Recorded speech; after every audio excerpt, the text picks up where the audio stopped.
চাঁদার টাকা না পেয়ে দোকান ভাঙচুরের অভিযোগ ওঠে স্থানীয় যুবদল নেতা রফিকের বিরুদ্ধে। স্থানীয় ক্ষুদ্র ধানের ব্যবসায়ী হানিফের কাছ থেকে 20,000 টাকা চাঁদা দাবির অভিযোগ ওঠে স্থানীয় যুবদল নেতা রফিকের বিরুদ্ধে। দিতে অস্বীকার জানালে দোকান ভাঙচুরের অভিযোগ ওঠে। এমনই একটি অভিযোগের ভিডিও সামাজিক যোগাযোগ মাধ্যমে ছড়িয়ে পড়েছে। স্থানীয় সূত্রে জানা যায়, গেল 5ই আগস্টের পর থেকে বিভিন্ন দোকান থেকে যুবদল নেতা পরিচয়ে চাঁদা দাবি করে বিভিন্ন দোকান থেকে। এবার হানিফের কাছ থেকেও 20,000 টাকা চাঁদার টাকা দাবি করে তিনি দিতে অস্বীকার জানালে এক পর্যায়ে তার সংঘবদ্ধভাবে নেতাকর্মীদের মাধ্যমে ভাঙচুর করা হয় এই দোকান।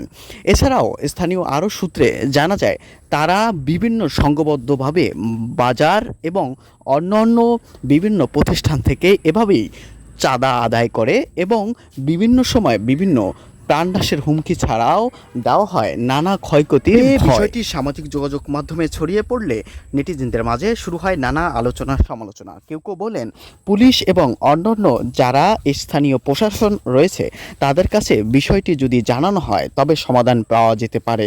তাছাড়া বাংলাদেশের নানা প্রান্তরে এমন রফিকের মতো চাঁদা আদায় করে। তবে আমরা যদি সচেতন হই এবং বাংলাদেশের পুলিশকে বিষয়টির তথ্য নিশ্চিত করি, তবেই হয়তো আমরা এমন চাঁদাবাজ থেকে নিজেদেরকে বাঁচাতে পারবো।